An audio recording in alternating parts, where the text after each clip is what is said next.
Hi welcome to my channel JN traditional. ఈరోజైతే Navratri special rangoli అయితే వేస్తున్నానండి. 9 days కూడా 9 అలంకారాలతో అమ్మవారిని పూజ చేసుకుంటాం కదా. డే 1 బాల త్రిపుర సుందరీ దేవి అలంకారం నైవేద్యంగా కట్టి పొంగల్ అయితే పెట్టుకొని ఈరోజైతే పూజ చేసుకుంటారు. సో ఫస్ట్ రోజైతే ఇలా ముగ్గు పెట్టుకోండి, చాలా బాగుంటుంది. ఇంకా డే 2 శ్రీ గాయత్రీ దేవి అలంకారము. ఈరోజు నైవేద్యంగా అయితే పులిహోర అయితే చేసి పెట్టుకుంటారు. ఈ విధంగా అమ్మవారికి అయితే పులిహోర సమర్పించుకుంటారు.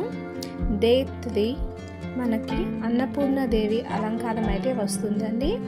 ఈరోజు నైవేద్యంగా మనం పరమాన్నం అయితే వండుకొని అమ్మవారికి అయితే పెట్టుకుంటాం. ఈ ముగ్గు అయితే వేసుకోండి.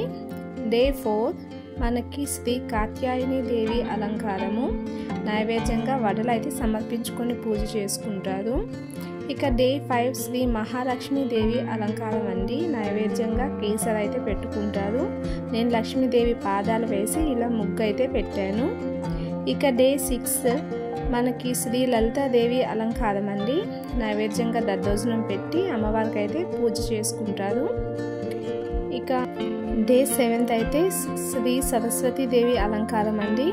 నైవేద్యంగా పులగం సేకరణం అయితే పెట్టుకొని పూజ అయితే చేసుకుంటారు.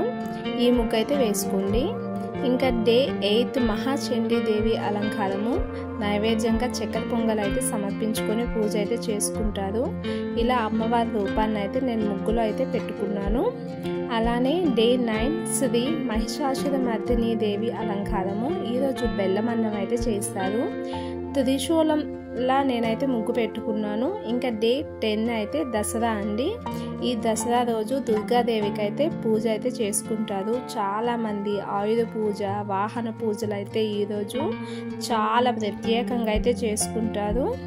సో ఈ విధంగా ఈరోజైతే బూరెలు, గారెలు, భక్షాలు, అన్ని రకాల పిండి వంటలు, వడపప్పు, అలానే ఏ ప్రాంతాలు బట్టి ఎవరి అలవాట్లు బట్టి వాళ్ళైతే నైవేద్యం సమర్పించుకొని దీపధూపాలతో, నైవేద్యాలతో, పలహారాలతో, పండ్లతో అయితే అమ్మవారిని అయితే పూజించుకుంటారు. అలానే అందరికీ కూడా హ్యాపీ దసరా అండి. అమ్మవారి ఆశీస్సులు అందరి మీద ఉండాలని మనస్ఫూర్తిగా అయితే కోరుకుంటున్నాను. ఈ ముగ్గులు మీకు నచ్చితే లైక్ చేయండి, షేర్ చేయండి, అలానే ఎలా ఉన్నాయి అనేది కామెంట్ చేయండి. మరొక మంచి వీడియోతో మళ్ళీ మీ ముందుకు వస్తాను. అంతవరకు బాయ్ బాయ్.